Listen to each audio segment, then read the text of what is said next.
اس novel کا آغاز کرنے سے پہلے اس کا خلاصہ آپ کے لیے۔ کہا بھی تھا کہ مت اسے کالج میں پڑھاؤ، نہ میرزادیوں سے دوستی کرنے دو، کل کو کوئی چاند چڑھا دیکھے، مگر نہ جی، کسی نے بھی میری نہیں سنی۔ اب سارے محلے میں تھو تھو ہو رہی ہے، منہ چھپا کے گزرنا پڑتا ہے۔ اس نے اپنے دوست ولید خان کو کال کی، جو ایک پرائیویٹ سیکیورٹی ایجنسی چلا رہا تھا۔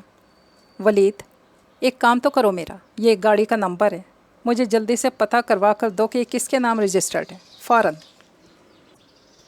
السلام علیکم۔ آج کا جو ناولٹ ہے اس کا نام ہے مہندی کا رنگ کھلنے لگا۔ اگر آپ نے ابھی تک میرے چینل کو سبسکرائب نہیں کیا تو کر لیں، کمنٹ اور لائک بھی ضرور کر دیا کیجیے۔ تو چلیے پھر اس خوبصورت سے ناولٹ کا آغاز کرتے ہیں۔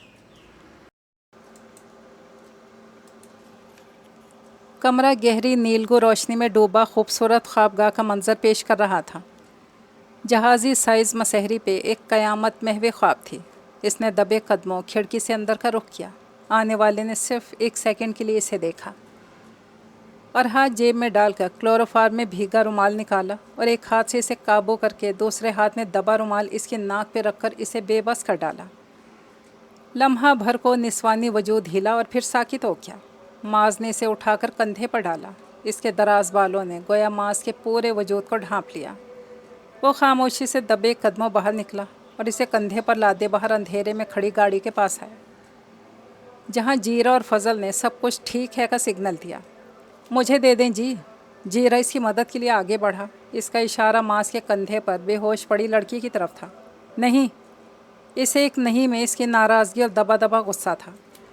جیرا فوراً پیچھے ہٹ گیا تو معاذ نے لڑکی کو گاڑی کی پچھلی نشست پہ ڈالا اور خود بھی بیٹھ گیا۔ جیدہ اور فضل نے آگے بیٹھ کر گاڑی سٹارٹ کر دی۔ معاذ کے ہونٹوں پر طنزیہ مسکراہٹ تھی۔ وہ لڑکی کے بے ہوش وجود کو دیکھتے ہوئے کسی گہری سوچ میں گم تھا۔ بخیریت وہ ٹھکانے پر پہنچ گئے۔ معاذ نے کمرہ کھول کر لڑکی کو تقریباً پھینکنے کے انداز میں بیڈ پر ڈالا۔ مزید 3-4 گھنٹے تک اس کا ہوش میں آنے کا امکان نہیں تھا۔ وہ اپنی گیم کھیلنے کے لیے تیار تھا۔ اپنی فتح مندی کے احساس نے گویا اس کے روئیں روئیں میں طمانینت کی نئی لہر دوڑا دی تھی۔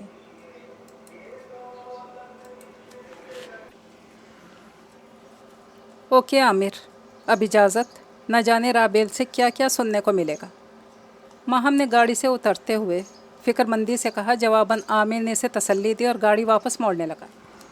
ماہم کو گیٹ کھلا دیکھ کر بے اختیار رابیل پہ پیار سا آ گیا۔ ابھی تک جاگ رہی ہے، بس ایک لمبی ڈانٹ میری منتظر ہوگی۔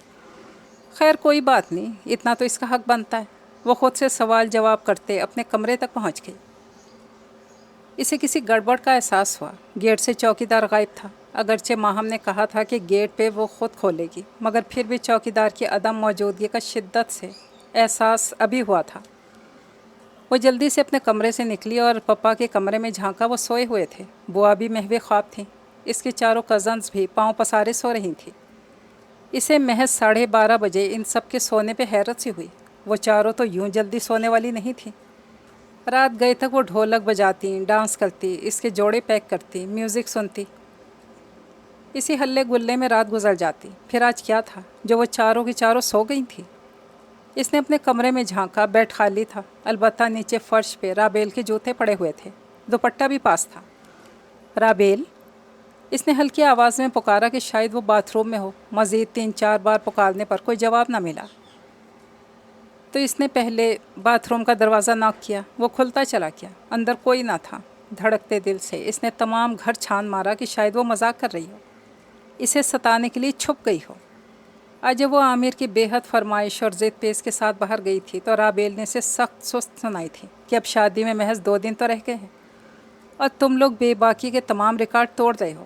وہ سخت جھلائے ہوئے انداز میں بول رہی تھی۔ میں تو بس عامر کی ضد کی وجہ سے مجبور ہوں۔ ماہم نے صفائی پیش کی تو وہ اس کی شرمندہ سی شکل دیکھ کر نرم پڑ گئی۔ اچھا جاؤ مرو، جلدی آنا، میں گیٹ کے پاس رہوں گی۔ گیٹ بھی میں خود ہی کھولوں گی۔ بوا اور باقی سب سے بھی بہانہ کر دوں گی۔ اب تم اپنی شکل گم کرو، مصنوعی ناراضگی سے بولی۔ ماہم تیار ہو کر چلی گئی اور جب وہ 3 گھنٹوں کے بعد واپس آئی تو رابیل کہیں بھی موجود نہیں تھی۔ چند سیکنڈ بعد چیخو پکار نے تمام گھر کے سناٹے کو مجروح کر دیا۔